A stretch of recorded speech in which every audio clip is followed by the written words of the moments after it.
नमस्कार, मैं हूं विकास चंद्र।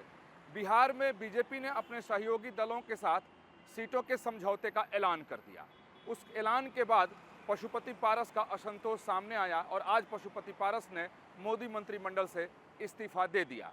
अब इसे कई तरह से देखा जा रहा है, लेकिन पशुपति पारस ने इस बात की घोषणा नहीं की कि वो एनडीए से बाहर जा रहे हैं, वो अकेले चुनावी मैदान में उतरेंगे या किसी के साथ गठबंधन में शामिल होंगे। सिर्फ इस्तीफे की उन्होंने घोषणा की। लिहाजा राजनीतिक तौर पर कई तरह की चर्चाएं अभी भी चल रही हैं और बीजेपी की अगर बात करें तो बीजेपी के सूत्र ये बताते हैं कि जब सीटों के समझौते को लेकर बात चल रही थी तो पशुपति पारस हाजीपुर सीट को लेकर अड़े थे।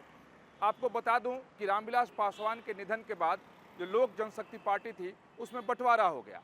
पशुपति पारस 5 सांसदों के साथ अलग हो गए, उन्होंने अपना एक अलग गुट बना लिया और चिराग पासवान अलग थलग अकेले पड़ गए। तो उन्होंने भी एलजेपी पासवान गुट अपनी पार्टी बना ली और लगातार वो सक्रिय रहे। और चिराग पासवान की खूबी ये रही कि वो लगातार बीजेपी के संपर्क में रहे, प्रधानमंत्री नरेंद्र मोदी के संपर्क में रहे।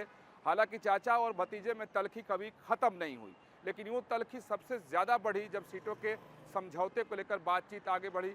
सीटों के बंटवारे को लेकर जब फार्मूला तय होने लगा तो कई तरह की समस्याएं आई और यही वजह थी कि बीजेपी को भी काफ़ी परेशानी उठानी पड़ी और लगातार बैठकों का दौर दिल्ली में भी और पटना में भी चलता रहा। समझौते की कोशिश बीजेपी की तरफ से होती रही। बीजेपी ने यहाँ तक कोशिश की कि चाचा और भतीजे के झगड़े को ख़त्म करा दिया जाए और फिर से एलजेपी एक हो जाए, यानी 2 धड़े में जो एलजेपी बटी हुई है वो एक हो जाए ताकि सीटों के समझौते में परेशानी न आए।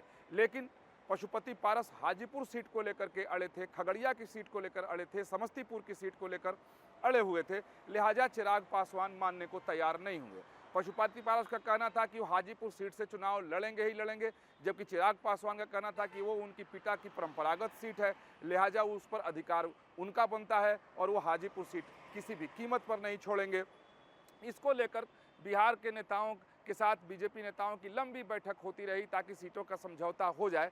अंततः सीटों का समझौता हुआ। 17 सीटों पर बीजेपी के उम्मीदवार मैदान में होंगे, 16 सीट पर जेडीयू के उम्मीदवार मैदान में उतरेंगे। तो वहीं 5 सीटें चिराग पासवान को दी गई, 1 सीट उपेंद्र कुशवाहा को और 1 सीट जीतनराम मांझी को। यानी इस बंटवारे में पशुपति पारस के गुट को एक भी सीट नहीं मिली। लिहाजा वो असंतुष्ट हो गए और बगावती हो गए और आज उन्होंने मोदी मंत्रिमंडल से इस्तीफा दे दिया और एकला चलो की राह को अपना लिया। लेकिन जैसा मैंने पहले कहा कि उन्होंने इस बात की घोषणा नहीं की है कि वो एनडीए से भी बाहर जा रहे हैं। उन्होंने सिर्फ असंतोष जाहिर करते हुए कहा कि वो प्रधानमंत्री नरेंद्र मोदी के प्रति श्रद्धा रखते हैं और बहुत ही ईमानदारी से उन्होंने मंत्रिमंडल में काम किया, लेकिन उनके दल और उन व्यक्तिगत तौर पर उनके साथ बहुत बड़ा धोखा हुआ है। लिहाजा वो मंत्री पद से इस्तीफा देते हैं। इतना ही कहकर वो उठकर अपने घर के अंदर चले गए। किसी भी पत्रकार के सवाल का जवाब भी पशुपति पारस ने न तो सवाल लिया न उसका जवाब दिया। यानी बहुत बातों पर पर्दा अभी भी है, लेकिन अटकलें कई तरह की लगाई जा रही हैं और कुछ बातें छन छन कर बाहर भी आ रही हैं कि जब ये बातचीत चल रही थी तब बीजेपी ने उनको संतुष्ट करने की कोशिश की थी कि ये पशुपति पारस को राज्यसभा की सीट दे दी जाएगी और बाकी जो उनके साथ के लोग हैं उसको एकोमोडेट करने की कोशिश की जाएगी, लेकिन शायद बात नहीं बनी। अब जानकारी ये आ रही है कि शायद आरजेडी के साथ बिहार में हाथ मिलाकर पशुपति पारस मैदान में उतर सकते हैं और इस जिद पे अड़े हुए हैं कि वो हाजीपुर लड़ेंगे ही। तो हाजीपुर की लड़ाई बड़ी दिलचस्प हो जाएगी अगर पशुपति पारस भी हाजीपुर से चुनाव लड़ते हैं और चिराग पासवान कहते हैं कि उनके पिता की सीट है और वो परंपरागत सीट रही है, लिहाजा उनका अधिकार उसके ऊपर है। तो चाचा भतीजा आमने सामने हाजीपुर सीट पर होंगे। लेकिन यहाँ अगर आप देखें तो सीटों का जो समझौता सामने आया और पशुपति पारस उससे बिल्कुल बाहर हो गए, तो इस मामले में चाचा यानी पशुपति पारस भतीजे चिराग पासवान से चुनाव के पहले ही हार गए, क्योंकि एनडीए में और बीजेपी के साथ गठबंधन बनाने में चिराग पासवान पशुपति पारस पर भारी पड़ गए। जो 5 सीटें बीजेपी की तरफ से दी गई वो पाँचों को पाँचों सीट चिराग पासवान को ही दी गई और चिराग पासवान ने भी साफ कर दिया कि उन्हें जो 5 सीटें दी गई हैं उसमें किसी भी कोटे की सीट नहीं है। यानी वो पूरी तरीके से अपने लोगों को ही मैदान में अपनी 5 जगह सीट टिकटों से उतारेंगे।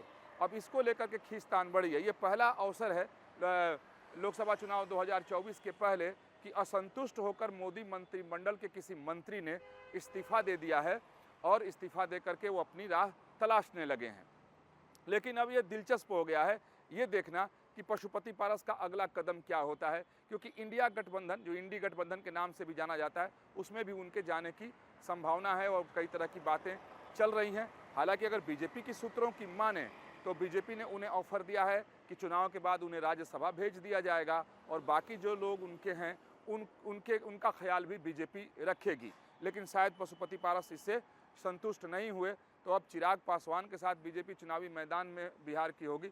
लेकिन पशुपति पारस अब अलग हैं, अब वो किस तरह चुनाव लड़ेंगे इसके लिए थोड़ा सा इंतजार करना पड़ेगा। लेकिन आज पशुपति पारस ने मोदी मंत्रिमंडल से इस्तीफा दे करके अपने असंतोष को जाहिर कर दिया है। वीडियो जर्नलिस्ट जयराम यादव के साथ विकास चंद्र, न्यूज़ नेशन, दिल्ली।